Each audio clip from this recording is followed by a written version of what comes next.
Whatever we're doing has to add value rather than just be a sprinkle of AI magic and AI shininess. It's like when you jump in the car and you magically appear at your destination and go, how did I get here? Start with why not AI? And I use the example of literally for 1 or 2 weeks in your business, try and do every single thing that you need to do AI first. Use the AI tool before you go in and do it yourself.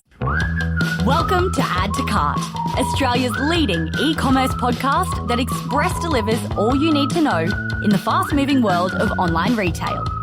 Here's your host, Bushy.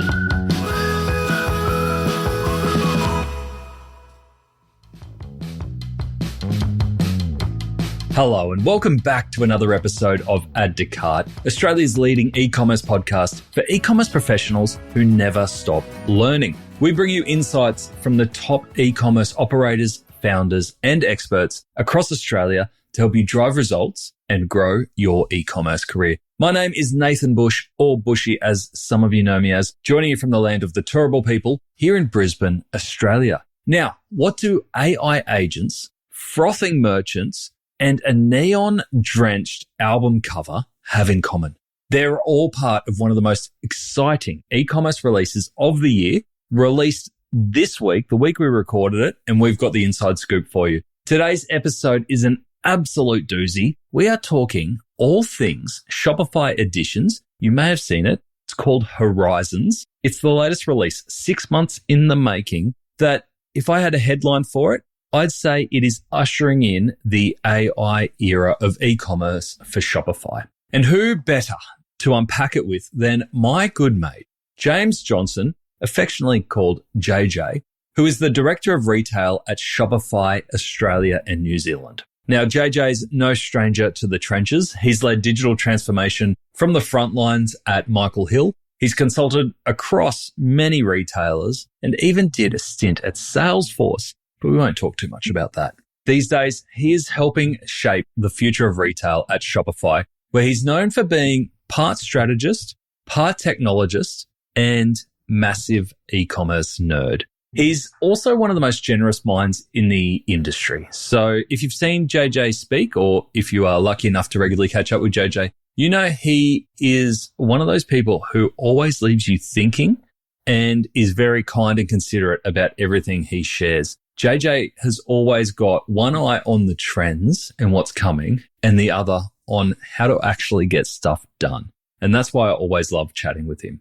But this chat was a special one. It was recorded live and in person at the Bush Residence Studio, just us two in the room, geeking out about AI agents, analytics, and Aussie retail. We cover everything from Shopify's new Horizon theme and Sidekick AI assistant to what it really means to build human-first experiences in a world of bots and automations. I know this is a good chat because since recording this, I've referenced it to at least 4 different merchants as they've come up with questions, namely around AI. Before we get into today's episode, I want to share something. If you're feeling out of control with your Meta account, whether you manage it internally or with an agency or you're a solo operator, I've got something for you. I'm teaming up with the legendary Ian Calvert from Boom eCommerce, top 5 episode guest from last year. Thank you very much. For a brand new, no fluff course, Reset and Scale Your Meta Bootcamp. Across 4 action-packed weeks, we're going to help you audit your account, rebuild your campaign structures, fix what's not working, and set you up to scale with real performance, not just vanity metrics. It's 100% online, 100% practical, and it kicks off on Monday, June 23rd. Spaces are limited, so grab your spot now. There is a link in the show notes, and you can also get all the details on addtocart.com.au. Now, let's get into today's episode, a very special one. Big thanks, as always, to our partners, Shopify and Klaviyo, for making this episode and this podcast possible. Here's James Johnson, Enterprise Leader at Shopify, to explore how Shopify is helping shape the future of retail with its latest editions release, Horizons. JJ, welcome to Add to Cart. Thank you, Mr. Bush. How good to have you here. Welcome to the Bush home studio. 2 thorns between a fern or something similar. I'm not 100% sure, but great to be here. You're the Zach Galifianakis in this. Thank you. That's okay. Maybe work on the beard. Big day, big week for Shopify. Absolutely. Thank you for taking the time to Pleasure. come to my humble abode. We are going to dive into the new additions Fantastic. today. But first, I've known you for a long time, and I've followed your career path through Michael Hill, through consulting, and now into Shopify. Yep. There's a little Salesforce in there, but let's not talk about that. 6 years or so. Yeah. Who's counting? Doesn't count. And we are now diving into the world of Shopify. So I'm keen to hear from you. When you first took that call, was it 2021? Yep. Shopify looked very different back then. Absolutely. What was it that excited you about Shopify back then? Yeah. I had a view of the business from an external perspective, and I think many did. And many of the discussions we're having now with retailers are the Shopify of 2025 looks very different from the Shopify of 2 years ago, 3 years ago, 4 years ago. I think that was definitely the case. Yeah. What really excites me about Shopify is we are a product-led company. And from an external perspective, we are founded by Toby, who is our founder, is our CEO, and is our chief product officer. And so what that does is it infuses product thinking throughout the whole business. It means all of our behaviors are there, and we focus on product and shipping the right stuff, which is genuinely exciting. As you said, we have a checkered past or a long past from an e-com perspective. I call myself a reformed retailer, so similar to you, being in the trenches doing the things, and it's now nice working more on the tech side of the business. But I have an e-commerce vein throughout that experience. So I studied a Bachelor of Electronic Commerce, which blows my mind. Did you really? I did, 2001. I was sure that never existed. Which marks me as a geriatric millennial, which is very fair. Or you're making it up. No, that's very true. Yeah. But I think the key point is I have a deep, true passion for commerce and e-commerce. And our mission at Shopify is about making commerce better for everyone. So honestly, that ticks a lot of boxes. We've got amazing product focus, and we genuinely want to make an amazing product for people. Yeah. And so if you look back on when you signed up in 2021, it's like going to the army is how I'm making it out. It's not like that, obviously. You're on board with the mission. E-commerce has changed a lot in that time. Shopify has changed a lot. What excites you today? Yeah, I'll share some excitement via numbers because that's what I like to do. And that's the analyst in me. And my team are sick of hearing these numbers. So apologies, team, for hearing them. But I think they provide good context on how we think about commerce and the landscape overall. So in 2024, 875 million unique shoppers purchased from a Shopify retailer. Unique. Yeah. That's huge. Big numbers. You should always be wary of big numbers is my talk track. But put another way, that's almost a third of anyone that bought anything online last year. Wow. Another big number. In the history of the Shopify platform, we've processed more than $1.1 trillion of GMV. And then last big number, in the Australian market specifically, 11.8 million ShopPay users now. So people using the purple button to accelerate their checkout. I'll pick on my wonderful wife, who I absolutely love, but she's a perfect marker on the trends we're seeing here, where she won't get off the couch unless it's got the purple button, because why would I not have the accelerated checkout? Make it easy for me. And so there's 11.7999 other people in Australia that have a similar bent in terms of what that looks like. And so I think the big numbers are important because it talks to the trends we see from a commerce perspective. It talks to what we can see from a consumer trend, and that helps inform our roadmap. That helps us figure out, well, what's the next thing we need to build. And we'll talk about that today in additions, but really that gives us that direction and that really unique view across commerce to say, let's build that thing next, because we know that there's a consumer need and there's a retailer need. So if you've got such, I wouldn't call it saturation, but widespread adoption in market, and you have introduced the things that people are like, oh, this is e-commerce, like that checkout is now e-commerce. Yeah. Is the focus then in bringing more retailers onto the platform, or is it about creating more new experiences? It's a bit of both. So I think you've seen that particularly in the Australian market, we've continued to invest and expand into different channels where consumers are. And so point of sale is a really good example of that, where we've got many, many retailers and brands that are leveraging us in an online sense, and a growing number of brands that are using us in physical retail stores now as well. So part of that is the product expansion towards that, but it's also how we continue to add to our core offering of online, because consumer expectations change, consumer shopping habits change. And so our job is never done in online. We can't say, yep, we're finished. We've now solved e-commerce. Let's move on. Boys. Absolutely. So that's the exciting bit, I think, because we have a view of what's coming up, but it's always surprising for me to go, oh yeah, this is what consumers are really doing now, and this is how we need to show up in that context. So I think it's a blend of all of those things, and that keeps us on our toes and keeps us thinking about what's the next iteration to come. Yeah, and I feel you on that. Like I was literally just on a phone call before you arrived to the Bush residence, and it was with someone who had been on the Shopify journey for a long time and got on board really early and was, that was the excitement. Like it was like, oh, I actually don't need to organize a server or being self-hosted. I can get in this and I'm not technical and I can actually create a storefront in a day. Back then it was a day, it's a lot less than now. And I feel like in the last 3 months, that excitement's come back because I think the last few years has just been about you rolling out the roadmap. It's like, we've got these planned and you could just see it coming. You just go, yep, next one. And then that was the adopted way of doing e-commerce for most businesses. And then now I think with AI and it's reimagining what that whole customer journey looks like. So I've got that real excitement about e-commerce and I could see that rolling out now with the new additions. 100%. I literally spoke to someone yesterday that had that same insight or very similar insight, which was we, again, were both geriatric millennials. And so I'd been through cloud computing and what that looks like. And to a certain extent, we just kind of take that for granted now. And it's a reflection point to go, oh, hang on, this is still amazingly cool from a technology perspective to be able to deliver in this way.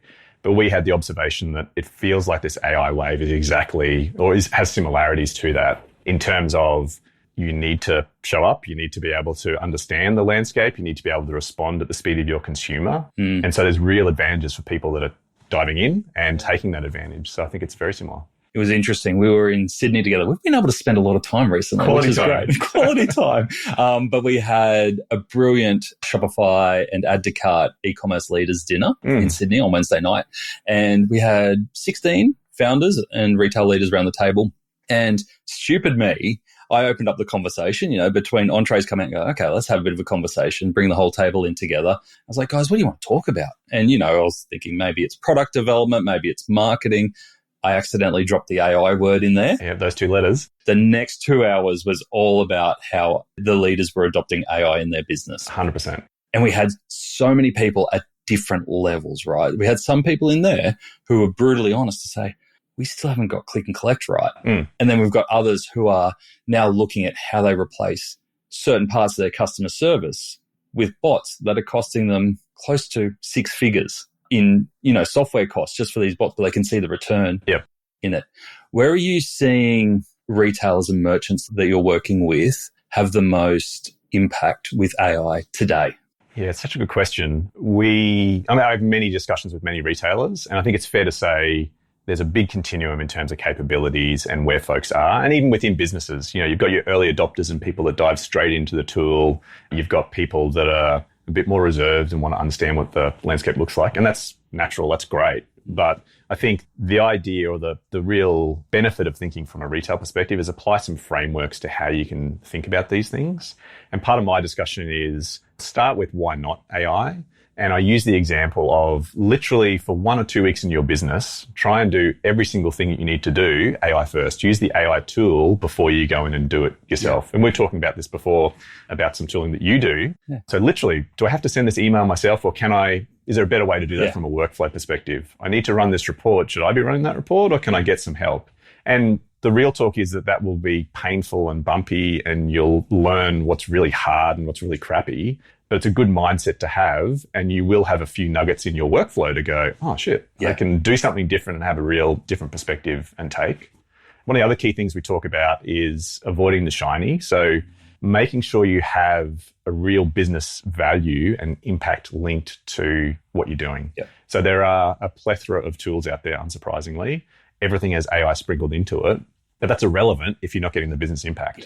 Don't waste your time if you're not actually going to get the right result and get something functional off the back of it. And I guess the last call out, and it's something that we've done culturally at Shopify that I think other retailers can pick up from as well, is look at how you can work cross-functionally and then also embed some of the AI thinking in everything you do. And so for us, we do that in many different ways. We share what's working and what's not. We have amazing access to a plethora of tools internally. We're very fortunate to be able to do that. But we can pick and choose and say, these tools are amazing. I use it in this context, whether that's solving a product problem or a go-to-market problem or a customer challenge. And so there's real cross-functional work that we do around saying, well, here's a technical person and a business person and a marketing person. Let's figure that out. And very specifically, we also do that via things like hack days. And so that's very intentionally saying, here's a project we're going to come together and solve. And I'm about to jump on a plane very soon to head to Toronto. So we've got this thing called Summit, which is our cultural moment for thousands of people to come together at Shopify. And we will have thousands of people literally in the same room hacking together for 3 days straight. And the energy that comes from that is phenomenal. It's, hey, I want to solve this product problem. Hey, I want to solve this internal problem. Mix some AI over the top of it, and you've got some magic. So I'm really looking forward to that. I'm still waiting for my invite for that private jet that's going over there. Definitely not a private jet. All you need to do is come over for Shopify, and we can hook you up, and you're very welcome to come and hack. I'm interested, though, because I think there is a lot of people on the outside looking at Shopify and what you're rolling out and how your team works. Yep. Really efficient team, really switched on team. Yep. Are there any of those tools around workflow that you can share to kind of give us a bit of an insight into how the way of working inside Shopify has changed? Yeah. So we literally have access, I think, to all of the tools. And again, we're very fortunate to have that. We are a wonderful group of nerdy folks that care about commerce. And so that means that we have access to all of the models you'd expect in our own tooling internally to make that easy and straightforward. From a personal level, we've got access to things like Cursor, which is an AI coding platform. And I found that really revolutionary because I'm a crappy coder. And so having all the Shopify context and some coding context and commerce in a coding console means that I can actually do things that I probably could have got to previously, but it would have taken me 3 hours, and now it takes me 20 minutes. That's different to what you were telling me off air, where you said you just outsource your coding to your kids now. They are, again, much better than me. So I think the blend of children plus AI is the future, clearly around that. So I think it's less about the tool specifically. The answer is we've got access to many, many tools. I suppose the tip would be, what is your workflow as a retailer or in your business? How can you maximize the human impact from that? So leverage the tools in the most effective way to build human impact rather than the other way around. And again, if you do that in your business to say, okay, 1 week we're going to go follow these workflows, you'll find stuff. You'll find those nuggets, those areas that are unique for your business that you go, oh, that's crappy. How do we do that? And maybe just jumping back to that dinner that we spoke about, someone shared around the table that, they were rethinking what their customer service team were doing. And so they've positioned basically their customer service team are now doing less around tickets and answering straightforward questions, but doing more about co-selling with customers in their sales room floor. Yeah. And so if I think about the customer service team, that's more powerful for them. They're getting better sales results. It's probably more exciting for the team themselves. And so I guess the tip is think through your flow, think through how you interact and where can AI mean you can be more human, because that'll be the differentiator for businesses going forward. It's really funny. My brother is a GP. And we have this conversation all the time because he's a bit more... What's this funny rash? Is that the conversation or is it a different one? Sometimes that's funny. Sometimes it's alarming. Okay. But he's a bit more of a laggard, whereas I'm like, oh, what's the next thing? Like, we've got to keep moving forward. And he's like, oh, hold up for a sec. Like, let's take this a little bit more seriously, which is why he's a GP and I'm doing what I do. Fair. But we have this conversation around, well, the medical industry needs to take on AI more, because wouldn't you rather, instead of sitting at a computer typing notes, be facing this way and talking directly to your patient? He's like, yeah, I would, but I can't trust the notes. I'm like, well, it's not that you have to trust the notes. It's that they can do the heavy lifting for you. You can review the notes and you can do all that. And it's similar to what you're saying about customer service team. That's what it's not replacing them necessarily. It's empowering them to add more value and do things that actually give you a bit of joy and a little bit more satisfaction. 100%. And I think it's exactly that joy, but it's also differentiation. So as a business, what is your value proposition to customers? And to be honest, it's probably not answering customer service emails or chats. How can you double down on what that differentiation is? Because that's where the power is for your brand and your business. So I guess that's the opportunity that people should be digging into. I love it. And just to loop back to what we were saying before, the tool that I'm so excited about at the moment is called Whisper AI.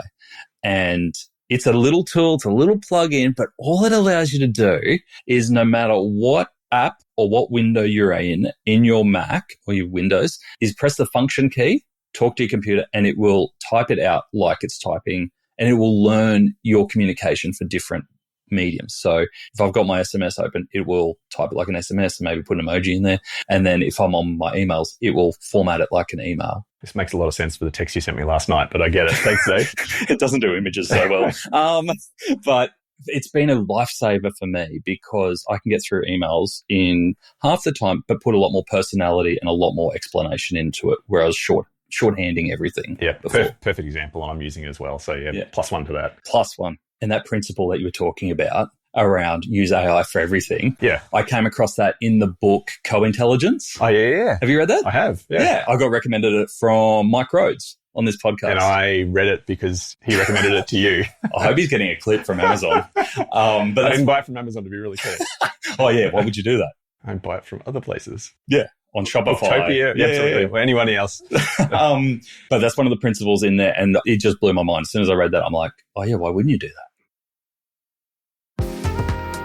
Anyone who's had a personal trainer knows that whatever targets you set, they're going to raise them. So when Nutrition Warehouse looked to engage Klaviyo, it wasn't just about sending emails effectively. They tasked them with increasing revenue, driving awareness, and building customer lifetime value. That's a spicy set. But Klaviyo were up for the challenge. By creating the right email flows triggered by customer actions, using geo-targeting for their 110 stores, and using predictive analytics to target high-value customers with personalized offers, they proved that they were up to the challenge. Smashed it, in fact, with a 47% year-on-year increase in placed order rate on email flows and a Klaviyo ROI of 50 times. Nutrition Warehouse remain ahead of the pack. To explore how Klaviyo can grow your e-commerce business and to see more case studies like this, visit klaviyo.com/au. All right, let's move forward because Shopify Editions came out this week. Yes. Horizons. Mm-hmm. AI is at the core of it, is the headline. Like you said before, we had the boring edition before this. This is anything but boring. Absolutely. Very shiny. Very shiny, very flashy. It's got, pink neon vibes going on. Strong 80s vibes. And if you haven't listened, if anyone hasn't been to the site, go to the site, check out the audio. There's some banging beats. Oh, I haven't even, I always have audio off on my computer. Make it happen. Oh, okay. There you go. All right. So tell us, how is Shopify putting AI at the center of everything? Yeah. So this is edition number 7 for us, and maybe just to reflect on what editions are, because that's probably useful context. So editions for us, we ship every 6 months. It's a really great opportunity for us to celebrate the things that we've shipped as a platform over that time. And to be clear, we roll out capabilities pretty much every single day. And for the nerds amongst us, you can go to the changelog and see that everything's coming through. But editions are a really great way to go, what have we shipped? What are the themes? And for, honestly, humans to have that in a digestible form to be able to say, oh, yeah, here's this great collection and here's how I may apply it to my business. But you're right, AI has been a big focus, probably unsurprisingly. And a few key areas to call out. So number one that I'm really passionate about is Sidekick. So Sidekick is the AI assistant in the Shopify admin. For any Shopify merchants listening, my number one tip is please go spend some time with Sidekick. Sidekick has been around for probably 12 months, but we've done some really big improvements around multiple reasoning. So now you can ask a question, it will have a lot more context about what it's digging into.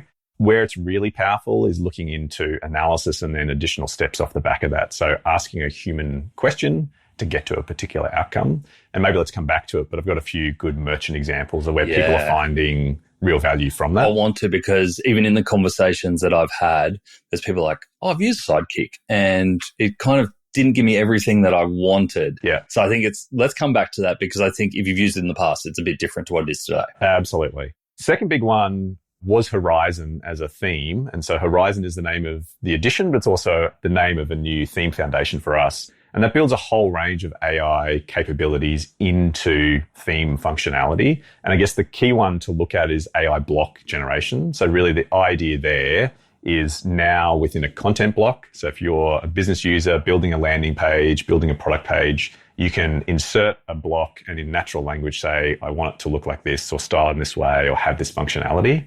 And then the AI will actually build the code for you. And so if it's great out of the box, you can just use it, but you can tweak the code as well as it's there. And so that opens up creativity and ability for business users to do things that historically devs would need to do on the front end. So that's a huge multiplier, I think, in terms of impact there. And what's the, I suppose, parameters around that? How hard can you go? Like, how crazy can you be with those block ideas? You can be pretty crazy. So I think if you think about things like sliders or images or countdown timers are some of the examples that are included on the editions page. they're all possible. So you can do that in, again, natural language, talk about what you need and have blocks created.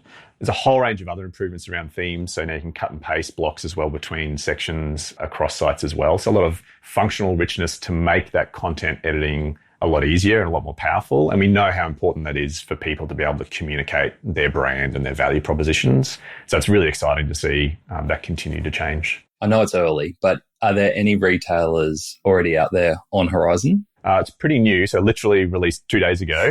So I thought you might have given it like a little sneaky little access somewhere. We've definitely, so there's a few different ways that kind of that stuff rolls out. I shared a little bit earlier. So the keyword that I've heard from merchants so far was the word frothing, which is not something you typically hear from people based on product feedback, but I take that as a positive thing. I thought Surf Stitch had closed down. Maybe. That came so naturally for you. Thank you. Yeah. Frothing, yeah, that's a good word. I'd put that in a testimonial. Okay. Yeah, but I think the key point, there's a lot of excitement around that. We'll see over the next few weeks and months about how people are actually leveraging it. It's one aspect though. So again, I call out Sidekick is definitely a place where people should spend some time in the Shopify ecosystem. AI themes and content will continue to be used in interesting ways. And so that always excites me to figure out what that will look like in 6 months.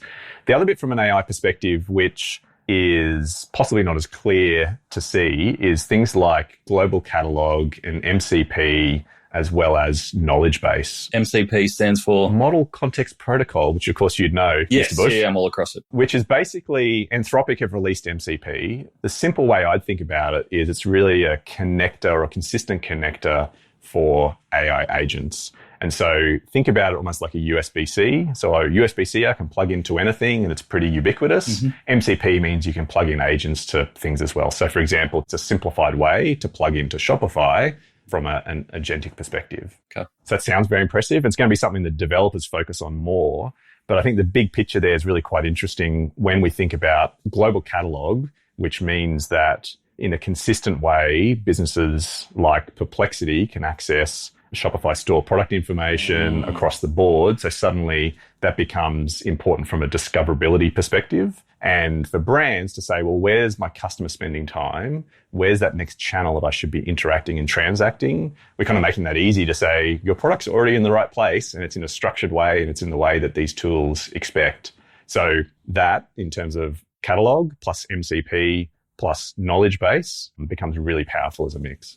I noticed that you used the word agentic in there. It's the new darling word. I'm not even going to call it a buzzword because I don't think it's a buzzword. I think it's actual here to stay. We're going to hear a lot more of it, but it's still in the infancy of it rolling out. We saw the big Google release as well, where, you know, it's that whole ecosystem playing together. It's like maybe we actually don't need to sit there and click buttons or scroll a page to check out, is that we can have bots do all this for you. Is that kind of in the forefront of your mind? It is. And I think, again, I'm a geriatric millennial and been around e-commerce for a long time, but I think about SEO has always been so important, right? And so we think about, how do I be discovered in the right channels? How do I make sure that Google, in most instances, finds my site and loves it and loves that product information? I think the next flavor of that will be, how am I showing up with all these new channels from an AI perspective? And this is part of solving for part of that problem, right? So it's making sure that your information is discoverable and it's in a consistent way. And maybe just to focus on the knowledge base piece, again, it's relatively small, but it's important. And so this is a first-party app in Shopify. So you install it in your Shopify store. And what it does is helps you build FAQs and information relevant for AI. So I was playing around with it last night. Super easy to use to say, here's 1 or 2 sentence answers to common things that people would be asking. And so think about the context of, hey, I'm in GPT or whatever model you choose to use, and I'm asking a question about a brand. Suddenly, what responses is it coming back with? We've got that in a structured way so that you can make that easy and make sure it's discoverable for those sort of models. Because I know that's on the top of everyone's head at the moment, is how do I make sure that I'm not left behind as more and more traffic comes through GPT? 100%. So that's exactly why we're focusing on what we are and how we're thinking about it. Brilliant. I want to go back to Sidekick, but probably more broadly around, you've got so much data. So merchants have so much data within Shopify, right? The extent of the depth of data around customer, product, trends, visits, conversions, like it's a treasure trove. most founders and retailers are time poor. I love the Sidekick example of being able to quiz something and come back with responses. Can you give us a bit of an overview around how you are helping merchants make the most of what you've got inside of the Shopify platform? Yeah, absolutely. So maybe it's worthwhile just speaking from a principles perspective first and then getting into specific examples. So from a principle perspective, we are focused on commerce intelligence, not general AI. And again, that comes partially back to a mission of making commerce better for everyone. So not making everything better for everyone. So we focus on solving the commerce problems. That's point one. Point two is about having a goal-oriented architecture, which sounds very impressive, but really we think about that in declarative commerce. So how can I, in real language, say I want to do a thing and get agents, computers, systems to do a thing for me rather than me have to figure out I need to click that and then click that and then click that. And then the last bit is about practical innovation. So coming back to my shiny point before, it's really saying whatever we're doing has to add value rather than just be a sprinkle of AI magic and AI shininess. So we think about those in terms of principles, and I'd encourage retailers and brands to think about it in the same way, right? So think about what's the impact I'm doing rather than just doing the thing. Translating that into Sidekick. So Sidekick, as I said, has really evolved over the last sort of 6 to 12 months. And now we're seeing some really good use cases around things like analytics, where in natural language, you can say, you know, what are my top customer segments here? Or what are these particular parameters around a customer group? And then with Sidekick, you can create a segment around it. You can create a promotion around that segment. You can customize and build different collections and things based off that. So it's, again, action-oriented rather than just an insight. But we're seeing some really good results around the analytics component because that natural language is so important. And so a real customer example I spoke to a couple of weeks ago, they would spend sort of 15, 20 minutes in a report trying to get a particular outcome. And now they'll literally spend 2 minutes saying, hey, Sidekick, I want to understand more about this thing. And a very real example they had was around Cyclone Alfred, which hit a couple of months ago. And they wanted to understand the impact on specific postcodes of logistics and why sales were down or what the actual criteria was. So they asked Sidekick, hey, help me understand what this looks like. And it gave them a really good starting point. They still did tweak it a little bit, but the outcome was the person that ran that looked like an absolute rock star in their business because they had this insight that everyone's like, whoa, we could never get to that via a standard report. But Sidekick helped them accelerate it. And similarly, got a really nice example of a business that saved an awful lot of money around some marketing attribution leakage by asking some questions of Sidekick. So it's less about having a standard report, taking the time to look at the report. What does that mean? What do I do with it? It's more conversational and saying, help me understand what this is and what the opportunity is. I'm going to put you on the spot here because I know you are Sidekick's biggest cheer fan, supporter, person, love it. We've had a lot of conversations around it. If we've got retailers or merchants going, okay, so what would be interesting to ask Sidekick to test it in its new form? Can you give us, say, 2 or 3 questions that you think will surprise people? Yeah, I'd be asking questions around your customer group in terms of what are your top customers doing? What are they purchasing? Where are they geographically located? And I think that's a great starter for something around loyalty. So help me identify customers that have particular characteristics that I should care about. And then I'd also think about products. So similarly, I hope you know what your top products are and what that looks like, but then combine that with a customer view. And when you're bringing those facets together, that's when you'll start seeing magic. So I think start there, top customers, understanding product mix, and that's a really good place to start. So the question I've got is, as it begins that anyone can develop, no code, as it is that maybe anyone can start getting decent designs, anyone can pull the insights, like you said, do you think AI will help differentiate brands, or are we going to get brands that are actually closer together? I think it's a fantastic thought experiment. And the ease of spinning some of these things up means that naturally some of it will converge, I think. My take, though, is if you don't have a differentiated value proposition, you're in trouble anyway, right? And so if you don't, then yes, you're going to be in the sea of beigeness in between, and you should be at risk anyway. The opportunity, though, is, again, how do you amplify that human impact or that human insight? So if you, as a business, have a niche, you know your customer, you've got a differentiated product, like use the tools to accelerate what are those differences. And that's the real opportunity. We're still going to have old school retail principles. Amazing. What an amazing concept in 2025. It will make it easier though. Like when, I know we were joking about getting your kids to code, but it's genuinely exciting. Like we did our accelerated course with a group of high school students last year, and we asked them to study a retail and said, okay, look, let's do a bit of an analysis on it. Have a look at it. What would you change? What do you think their biggest problems are? And the solutions they came back with were phenomenal because they weren't thinking, oh, I can't code, or I don't know how to code, I don't know how to do this, or I can't design, or I don't know. It's like, actually, I'm going to pick my biggest idea, and I've got a rough idea of actually how I could implement this. Mm-hmm. You know what I mean? Back when we were thinking, or even if we're thinking about it today, we'd think about it totally different. So I'm excited about the new era of entrepreneurs and founders in retail over the next 5 years around some of the new ideas that are going to come through. 100%. I think it democratizes that, right? It opens up the opportunity to do that. And so there's plenty of tools now that can help you design those elements, whereas previously I'd have to work with a whole group of people to do it, or I might do a really clunky wireframe and say, can we build this?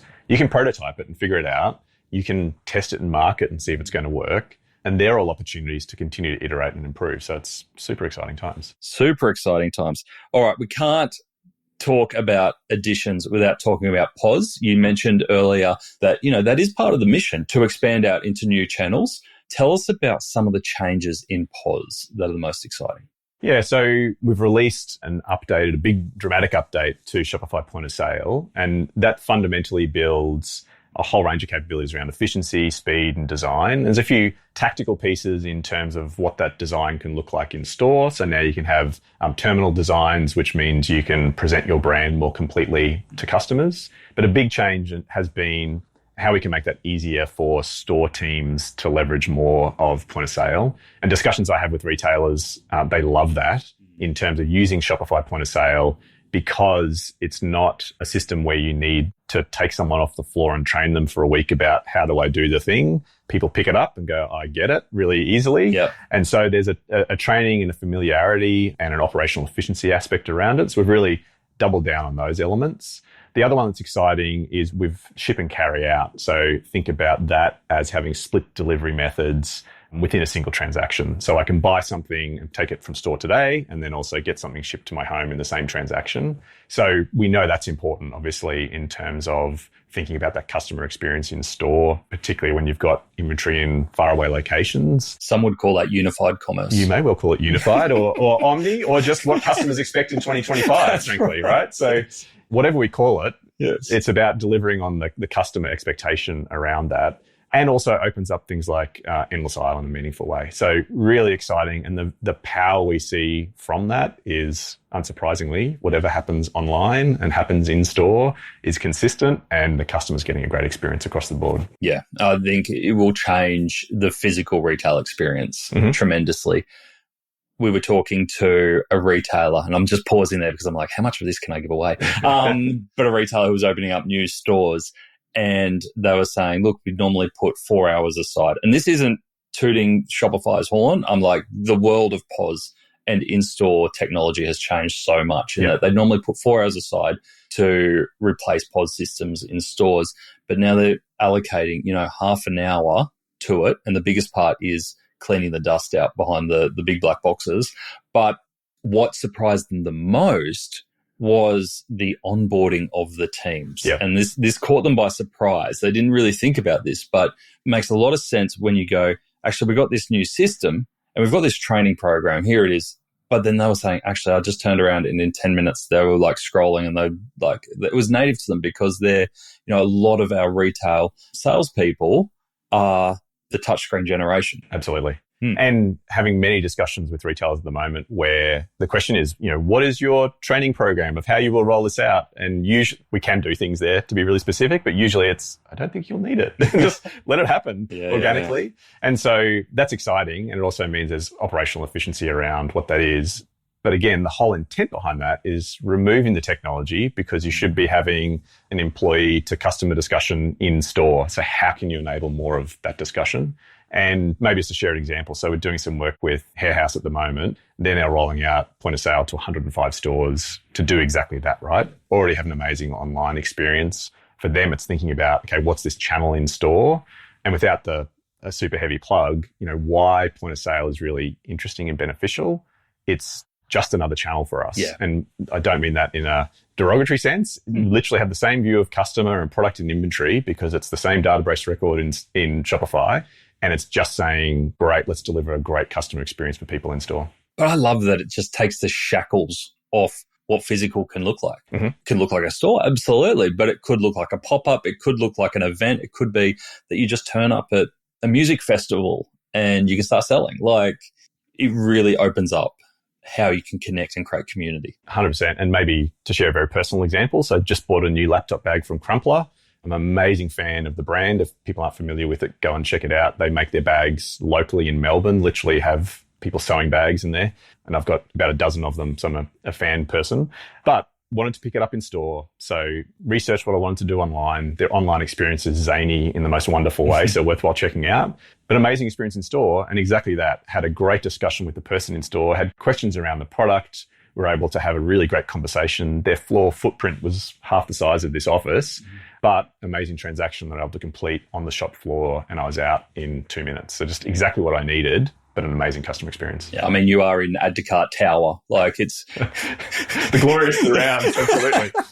I want to get nerdy with you for a second. Is there a feature in Editions, and you can get as deep and as technical as you want here, JJ, that you think is just underrated, that's gone under the radar? Because obviously you got your big ones, your AI, your sidekicks, your POS. What's underrated in this release? I'm going to be cheeky and say a few things. So from an Australian retailer perspective, selling with multiple entities and multi-currency payouts is really important. So we know it's so important for us to sell into multiple markets for our growing businesses because we're a relatively small retail market. So that's important. I think the bit that probably goes underappreciated is a lot of our developer tooling updates. So I'd encourage people to check out the Editions landing page, one, because it's fun and it looks like the 80s, but two, there's lots of richness there. But there is a developer section and it's really comprehensive, and there's a lot of fundamental updates and tooling changes just to make the dev experience easier and get more done. And so that's just a shout out for the devs of the world who don't always get the praise, but we're trying to make that as easy as possible. And we've really focused on much of that tooling, and that's always not immediately visible at the time of Editions launch. But if you fast forward 3, 4, 5 months, we'll see some amazing things shipped because of that development investment that we've made. Kids are busy. 100%. I am going to share one that maybe not as exciting for you, but a lot of excitement in the community around the Apple Pay integration into checkout. Obviously, Shop Pay is great. Yep. And there's a quick checkout, but the Apple Pay was often put, behind the next experience. Yes. And to bring that to the forefront, I think just from a customer perspective, makes it so much more accessible and easy to get that conversion. 100%. However a customer chooses as well. Yep, great call out. This is the challenge of having 150 things we release, right? There's so much to cover off and so many things that will be uniquely relevant for different businesses. Yeah, and that page that's created of 150 features is awesome. Like, from a UX perspective, I was like scrolling through for about an hour and a half yesterday. It's a wonderful cultural moment for us internally as we think about the teams that build that, and then also everyone rallying around when we do ship it. It's pretty exciting. JJ, I want to get your thoughts on the Australian market at the moment. Is there any retailer, like, I bet you get asked this all the time, who's doing retail the best? I'm not even going to call it e-commerce, but who's interesting to you right now? That's a bit like asking my favorite child. Well, I know you've got an answer for that too. I do, and my kids will probably listen to the podcast, so I'm not going to disclose it on air. I love all of my children, and I love all of my retailers, but there's pockets of people that are doing really interesting things, right? So I called out Hair House before. I think they're doing amazing in terms of how they're thinking about rolling out that point of sale into store and what that experience is. We call it out a lot, but I love calling out also the JB Hi-Fi team. One, because I love working with the team. They're a great bunch of humans. They think about things in a really interesting way, but also how they think about aspects like Uber delivery and what that means for their consumer proposition. So very firsthand experience myself, literally traveling interstate a few weeks ago, needed an adapter for a thing, The experience was, okay, I'm going to buy it from JB, and 24 minutes later, I had an Uber at the door going, here's your cable, Mr. Johnson, let's go. Stop forgetting your shit. Yeah. But this is the last time. 24 minutes, here it is. 100%. No more. So great experience. Yes, now I need to pay more. I'm sure it's a tax expense. If anyone's got some advice, that'd be helpful. So love how JB Hi-Fi is thinking about some of those pieces. And also love the work that the Oz Hair and Beauty team are doing as well. So again, that blend, let's not call it unified, let's not call it omni, but what they do in store, what they do from an online perspective is genuinely exciting. Mr. Guy Napa, number one in e-commerce. Thank you very much. What a great place to be. What a great place to be. I agree. What is it about the hair industry that's kind of making so much innovation? Maybe I'm compensating for something at the moment. I'm not sure. You're living a few dreams out there. They're not making much money off you, are they? Not me personally, that's for sure. No. All right. I want to get your take because we've talked about the future a lot. Mm-hmm. And I know we've discussed ideas if we were to get into running an e-commerce or a retail business again. Mm-hmm. If you were to spin one up tomorrow, what would you spin up? That's a great question. Great question. You know, we spoke about principles before, and I think that's important in terms of, you know, knowing your customer, having an amazing value proposition and what that niche is. So I don't know the specific product, but it would definitely be something that is relatively niche but solves a customer problem in a very purposeful way. I appreciate it's a very vague answer, but I think there's real opportunities for those sort of solutions given the new distribution mechanisms we spoke about. You know, we're in this world of niches where people are solving their unique problems, and sometimes it's problems they don't even know they had. But how do you find that group of people and how do you give them something really unique and valuable, I think is interesting.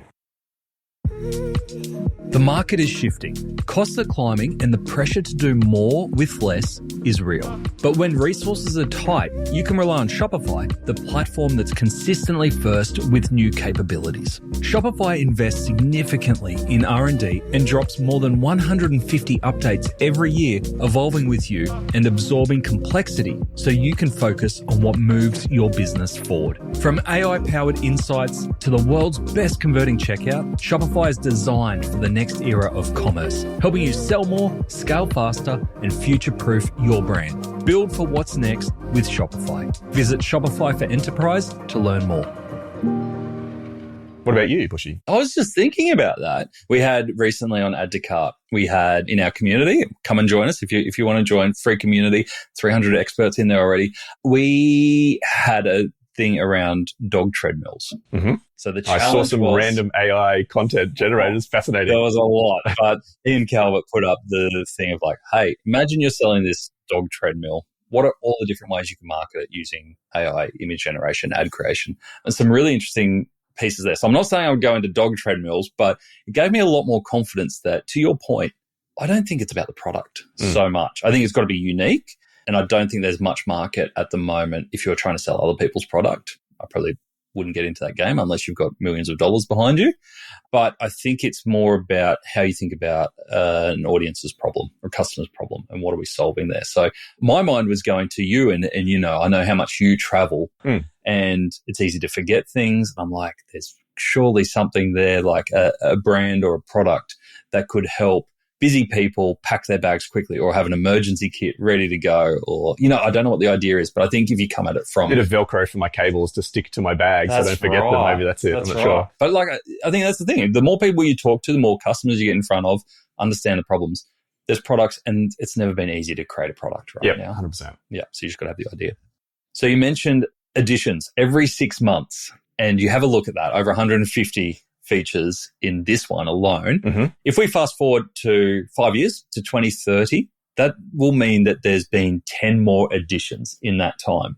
What's Shopify going to look like then? I'm feeling tired already. That's a bit exciting. That's a really great question. And it also blows my mind as the geriatric millennial that 2030 is 5 years away. So let's park that as a separate discussion. I think we also need to unpack how many times you've called yourself a geriatric millennial. This is the third time, we'll go to lunch after this. Okay. I clearly need some therapy. I'm not 100% sure what that is. I think it's going to be fascinating. And we see Shopify as a commerce operating system of sorts, right? And so it's less about, okay, we're solving this online challenge today. We're solving a point of sale challenge today. We're solving a B2B challenge today. We're helping to figure out, well, what does the AI landscape look like? So really, I think there will continue to be new channels. There'll continue to be new distribution methods for customers. There'll be new ways that customers expect to be engaged. And so the way we think about that is, how do we show up where the consumer is to help retailers and brands and merchants make sure they're representing themselves in the right way? And I don't know, in short, what are the next 10 editions going to cover? But it's super exciting in terms of we're betting on that we will be there to be that commerce OS. And that's what we're building for our customers, to make sure that they're staying relevant for their consumers. And honestly, I said it's slightly terrifying, but it's also very exciting to figure out, okay, let's go on that journey together and figure out what's the next thing that we need to be doing. So yes, we're speaking heavily about AI now. I don't think it's going to go away in the short term, but there'll absolutely be new flavors of that. There'll be new engagement mechanisms. There'll be more that we need to do around conversational and agentic and all the buzzwords there. And so that will absolutely be, where you'll continue to see us focus, I think, over the next couple of years. It's going to find its feet. It's going to settle down, and then we'll probably see the more long-term planning come out. But at the moment, it's kind of where are we going? What do we need? Where do we need to be right now? Yeah, absolutely. But I'll come back to the points I made before about things like Shopify Global Catalog and MCP. Those are really the building blocks, and it may not be completely evident yet, but they feel like the building blocks in terms of what that next distribution looks like and means. And so that is us hopefully setting up retailers for success to make sure that they're where their consumers are and making that as easy as possible. So again, super exciting times. I'm going to put you on the spot here with a question. If you spend enough time on LinkedIn, if you're unfortunate to do that, you'll see the latest hot take in e-commerce is that websites will die. That we've got all these other ways of distribution, product discovery, whether it be in your smart glasses, whether it be through GPTs or other ways. Do you think we'll still need websites in 2030?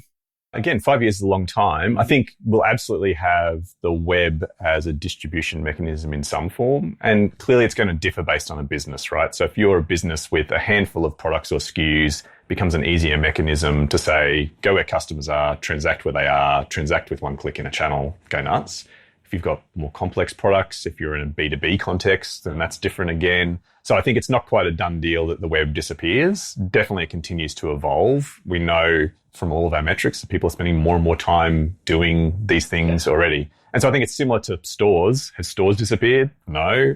Has the strategy evolved to be a mix of mobile, online, store, AI, whatever that is? Yes. And so it's how do you bring those elements together, be where your customer is, and then figure out, well, what's the next step for them as a brand? Yeah. And I think that's a really good point. Be where your customer is. So don't say no to any of these opportunities.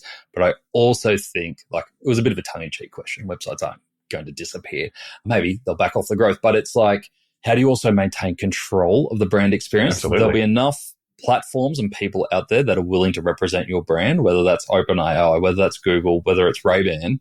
But at some point, you're going to have places where customers go, oh, this is owned by that brand. That brand to complement everything else. Completely agree. JJ, you have shared so much around the roadmap. So thank you so much for Pleasure. that. I learned a lot. And I think anyone who's listening to this, especially if you've got a store at the moment, will have 2, 3, 4 actions that they can take away now and start playing with new additions. But what about you? I know you're this weird mix here because you represent Shopify so well, and I know how much you love it and how much you're in it. But on the weekends, I know that you're the outdoors dad. You're on the board of Bicycle Queensland. Correct, yeah. And you are an avid camper. You're the outdoors guy. So you've got this mixed world going on between your personal and your professional life. I'm glad you described it as weird. Thanks, Nathan. I introduce you every time, actually. That's going to be in the intro. But tell me about that piece of your life where you're like, how do you switch off from all of this? I don't know if I do completely, but I do call cycling, so I love riding. I do literally call it my mental marination. So if I ever need to think about a problem or think deeply about something, I will literally do some pre-work, jump on a bike for an hour or 2 or 5 and go, it's all kind of mixed in my brain and I've got an answer as I come through. Is it the cycling or the Lycra? Maybe a bit of both. Yeah. But it's like when you jump in the car and you magically appear at your destination and go, how did I get here? That's me on the bike. I have my moment of zen. So I don't profess to be perfect at this at all. I have the right balance. That helps me in terms of staying grounded and thinking. I had the great fortune to do lots of travel around Australia with my family last year. And I guess from a personal perspective, very fortunate to make that happen. But my tip for everybody would be figure out what your version of that is and prioritize it, because life is short. You need to kind of make that happen. That'd be my tip from that perspective. Your photos made me sick. So good. What an experience. That looked so good.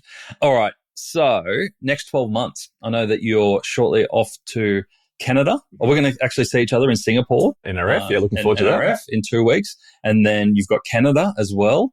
So you've got a lot of travel coming up. What's your focus for the next 12 months? Yeah, so continuing to help retailers adopt more Shopify is really our focus and discussion. As we said, heaps of capabilities, heaps of areas for businesses to improve. So personally, my team and I are looking forward to having many of those discussions to figure out how we can add value to retailers' businesses over the next little while. You'll continue to see more and more happening, unsurprisingly, from a product perspective for us. And clearly the industry is never dull. So, we'll wake up and there'll be something new tomorrow. So it's how we respond to that, both professionally and personally, which is pretty cool. How fun. And if people heard this and they love hearing from you, I know you're on a stage, like literally you can kind of go to, open up your computer and find JJ on a stage. My spirit fingers go everywhere. Absolutely. But I will say you always deliver. Like every presentation I've seen you, oh God, I almost said hundreds, but it's probably pretty close, but tens of times deliver. And you always, every time I see you, you're always presenting something that is valuable to the audience. And I always leave thinking about something new. Awesome. Thank you. So you do a brilliant job there. So I recommend seeing for folks, maybe just interrupt, for folks that are going to NRF, I am going to dive deep on some AI topics and how you can apply that in your business. So come to the Shopify booth and say hi, and happy to share some thoughts on that. There you go. And if people aren't going to NRF, what's the best way to get in touch and learn more? Dropping me a note on LinkedIn is probably the best way. Yeah, great. And then if you want to find out more about Editions, we'll put the link in the show notes. Beautiful. I'm not going to ask you to recite the URL. Shopify.com.au/editions will get you there as well. Perfect. JJ, thanks for joining us in the Bush residence to record this very special episode of Add to Cart. So good to chat IRL. Thanks, Nate.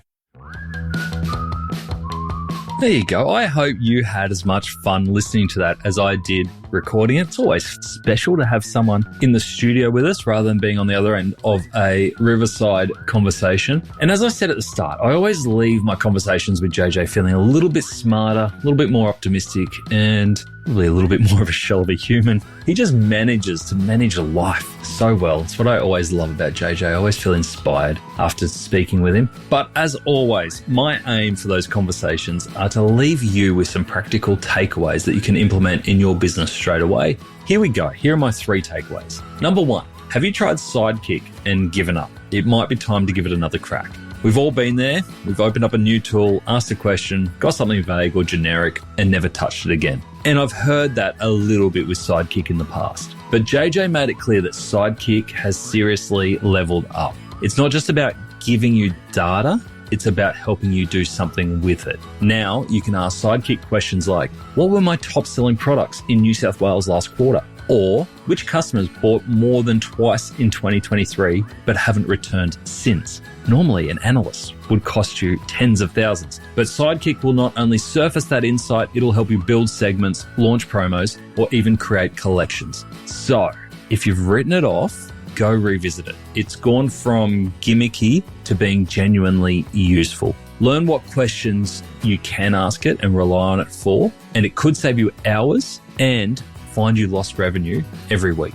Number 2, your product data isn't just for customers or search engines anymore. It's got to be for bots too. One of the most powerful ideas that JJ shared was how AI discovery is already changing how people find products. I think we all know that and we realize it, and we're trying to grapple with how we can show up in GPT. With tools like Perplexity and ChatGPT pulling data directly from Shopify's global catalog and knowledge base, the rules of SEO are changing. AI doesn't care about fancy copy. It needs clean, structured data. So if your product titles, prices, delivery info, and descriptions are inconsistent or vague, you won't get surfaced when someone asks, what's a good vegan moisturizer with same-day delivery in Sydney? That's not my question, but it could be a question. So the action here, spend some time this week thinking, discussing, learning how you would clean up your catalog to make it most relevant for the bots.